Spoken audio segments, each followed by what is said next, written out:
देश ने अभी अभी पेपर लीक के खिलाफ इतना बड़ा जन आंदोलन जंतर मंतर पर देखा, मगर क्या ये आंदोलन पेपर लीक के खिलाफ था या किसी एक व्यक्ति के खिलाफ? अगर ये आंदोलन व्यवस्था के खिलाफ, पेपर लीक के खिलाफ, शिक्षा व्यवस्था की बिगड़ती तबीयत के खिलाफ था, तो आवाजें झारखंड के लिए भी उतनी ही उठनी चाहिए। सिर्फ झारखंड ही नहीं, केरल पर भी, पंजाब पर भी ये आवाजें उसी तरह बुलंद होकर उठनी चाहिए। नमस्कार, खुरपेच में आपका स्वागत है। अब देखिए, हम आपके लिए कंटेंट का पसीना बहाकर ये सब वीडियो लाते हैं, तो बतौर जागरूक नागरिक आपको भी चाहिए कि अगर हमारा काम आपको पसंद आ रहा है तो हमारे चैनल को सब्सक्राइब कर दीजिए, और ये वीडियो अगर पसंद आ रही है तो इसे लाइक करके शेयर करिए, ताकि आपके हितों को डकारने वाले इन माननीयों और कलयुगी राजा रानियों को बदहजमी हो सके।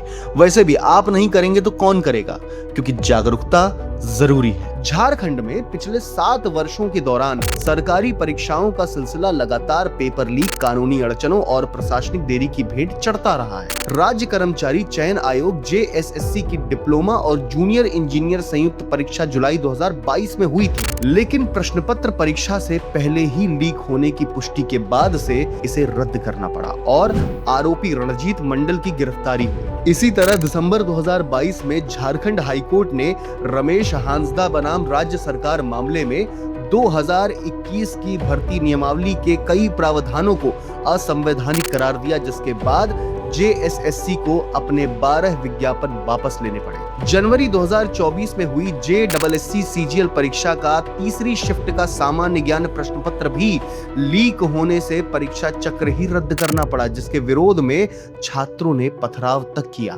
सितंबर 2024 में हुई पुनर्परीक्षा पर भी लीक के आरोप लगे। हाईकोर्ट ने रिजल्ट रोका, मगर दिसंबर 2025 के फैसले में अदालत ने व्यवस्थित लीक की पुष्टि नहीं होने की बात कहते हुए रिजल्ट जारी करने की अनुमति दे दी। उत्पाद सिपाही भर्ती परीक्षा तो प्रशासनिक लापरवाही का सबसे दर्दनाक उदाहरण बनी। जब अगस्त सितंबर 2024 में शारीरिक दक्षता परीक्षा के दौरान कम से कम 13 अभ्यर्थियों की जान चली गई। इसके बाद मार्च 2025 में दौड़ की शर्तें नरम की गई। अप्रैल 2026 में इसी परीक्षा से जुड़े एक संगठित नकल गिरोह का पर्दाफाश हुआ, जिसमें 169 लोगों के खिलाफ चार्जशीट दाखिल हो चुकी है। हालांकि असली पेपर लीक अभी भी साबित नहीं हो पाया है। पुलिस कांस्टेबल भर्ती के लगभग 5000 पद बिना परीक्षा दिए हुए ही सितंबर 2025 में रद्द करने पड़े, क्योंकि नई संयुक्त भर्ती नियमावली लागू हो चुकी थी। सहायक आचार्य भर्ती वर्षों से पात्रता संबंधी मुकदमेबाजी में उलझी है, जिसमें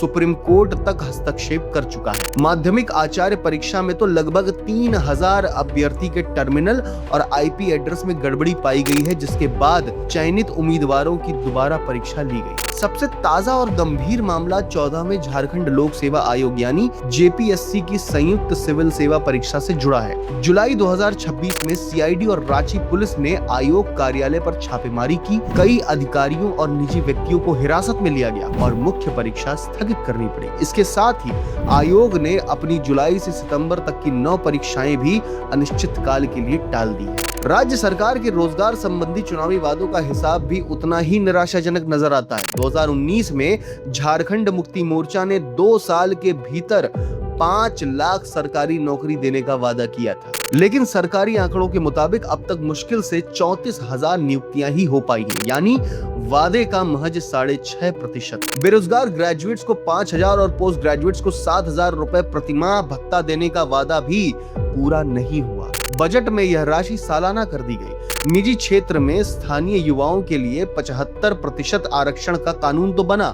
मगर दिसंबर 2024 में हाईकोर्ट ने इस पर रोक लगा दी। महिलाओं के लिए 50% आरक्षण के वादे पर भी राज्यव्यापी क्रियान्वयन का कोई प्रमाण नहीं मिला।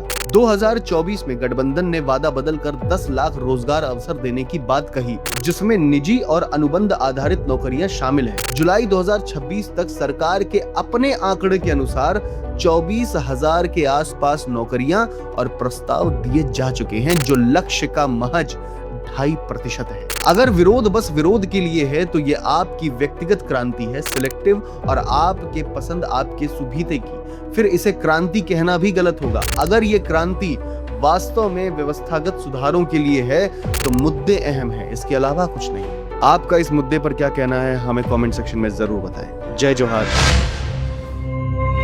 आपका खुरपेच।